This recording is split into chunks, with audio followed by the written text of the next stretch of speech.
और मेरे साथ एक और खास मेहमान हैं अनुज माथुर साहब, जो कि रक्षा विशेषज्ञ हैं। बहुत स्वागत है सर आपका। लेकिन मधुरेंद्र, कल भी हम ये चर्चा कर रहे थे और ये कल भी आशंका थी कि हिंदू टारगेट किए जा रहे थे और आज भी वही तस्वीर है। बताइए क्या और जानकारी है आपके पास?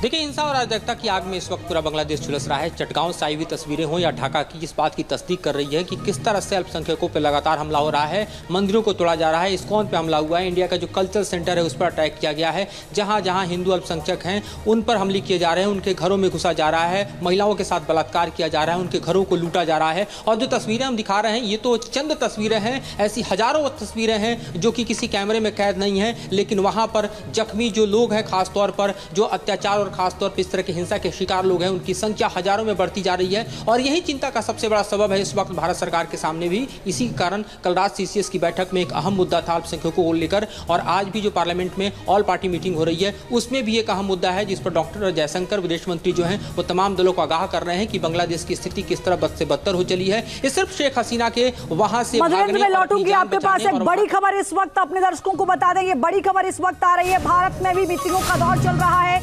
बांग्लादेश के हालात पर भारत की नजर लगातार बनी हुई है। इस बीच खबर यह कि संसद भवन में सर्वदलीय बैठक शुरू हो गई है।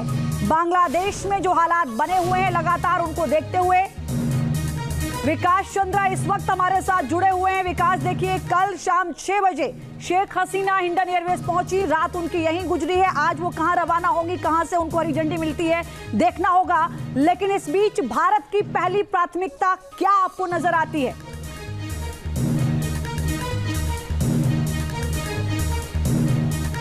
जी, पहले एक जानकारी दे दूं कि सूत्रों से खबर आ रही है कि शेख हसीना तब तक भारत में रहेंगी जब तक इनको किसी दूसरे देश में इनमें जगह नहीं मिल जाता होगा और यहाँ से सुरक्षित वो न निकल जाती हैं, तब तक वो भारत में ही रहेंगी। दूसरी बात है कि देखिए, जैसे ही बांग्लादेश की स्थिति सामने आई तो सबसे पहले विदेश मंत्री एस जयशंकर ने संसद भवन परिसर में ही कल प्रधानमंत्री से मुलाकात की थी और उन्हें पूरी विस्तृत जानकारी दी थी। उसके बाद शाम में सीसीएस की बैठक हुई और उसमें सभी जो सीसीएस के मंत्री हैं और तमाम आला अधिकारी और राष्ट्रीय सुरक्षा सलाहकार सभी मौजूद थे।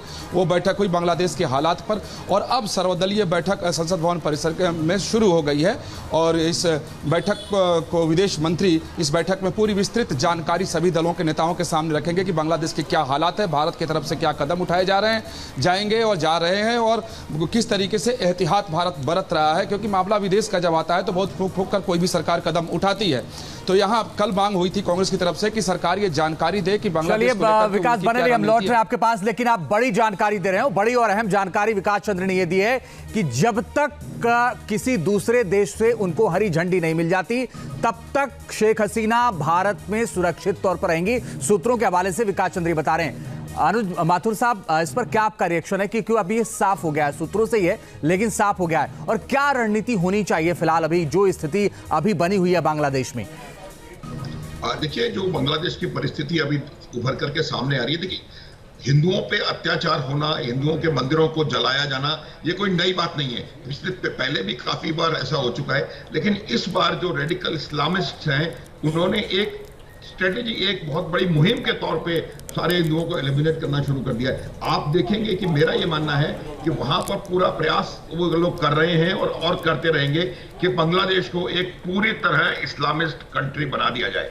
ये उनका आइडिया है, मुझे ऐसा लगता है। दूसरी बात जो है वो बहुत जरूरी है कि आप सरकार कोई भी रहे, पीछे आर्मी का ही हाथ रहेगा, ये आप निश्चित रूप से मान लें। लेकिन आप जैसा अभी अब हम लोग देख रहे हैं, आर्मी वाले भी कुछ इस समय कुछ नहीं कर पा रहे हैं। इतना उन्माद, इतना आक्रोश, इतना गुस्सा भीड़ में है।